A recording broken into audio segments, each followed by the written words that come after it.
adik-adik, di sini kakak akan menjelaskan materi tentang sikap dan perilaku peserta didik dan lingkungan untuk memfasilitasi perkembangan peserta didik. Yang pertama, empati dalam pendidikan, menghargai dan memfasilitasi perkembangan peserta didik. Empati merupakan kemampuan untuk memahami dan merasakan perasaan orang lain. Dalam konteks pendidikan, sikap empati terhadap peserta didik dan lingkungan belajar sangat penting untuk memfasilitasi perkembangan peserta didik secara optimal, seperti pada gambar. Yang kedua, memahami konsep dasar empati dalam pendidikan, yaitu dibagi menjadi 3 bagian. Yang pertama, pemahaman emosional. Empati memungkinkan guru untuk memahami dan merespons dengan tepat terhadap emosi dan kebutuhan peserta didik. Yang kedua, komunikasi efektif. Melalui empati, guru dapat membangun komunikasi yang lebih terbuka dan suportif dengan peserta didik. Yang ketiga, hubungan positif.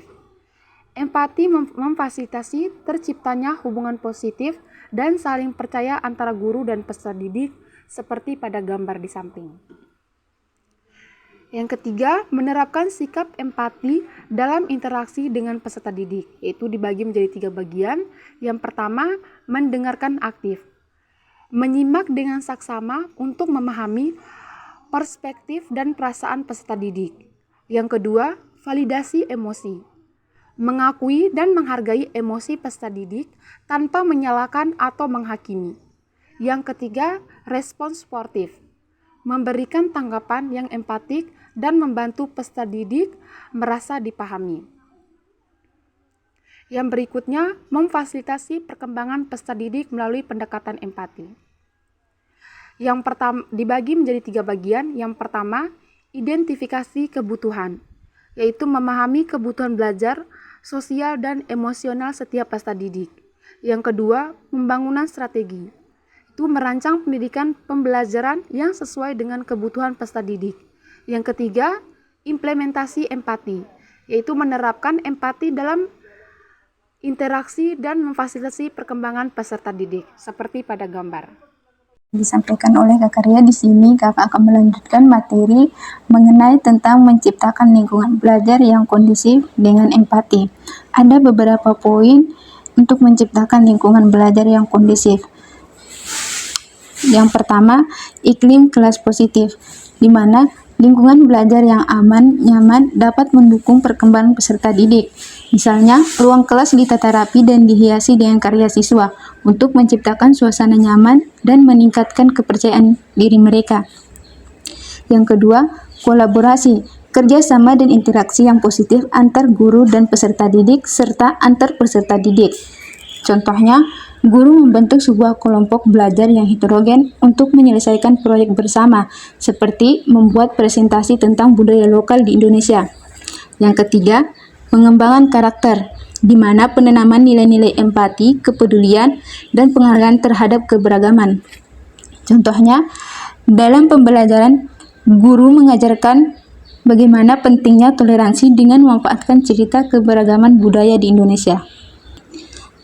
Materi selanjutnya, mengembangkan komunikasi efektif berbasis empati. Yang pertama, mendengarkan, aktif menyimak untuk memahami sudut pandang peserta didik. Yang kedua, validasi emosi, mengakui dan menghargai emosi yang dirasakan peserta didik. Yang ketiga, respon suportif, memberikan tanggapan yang membangun dan membantu peserta didik. Materi selanjutnya mengenai tentang tantangan dan strategi dalam menanamkan empati.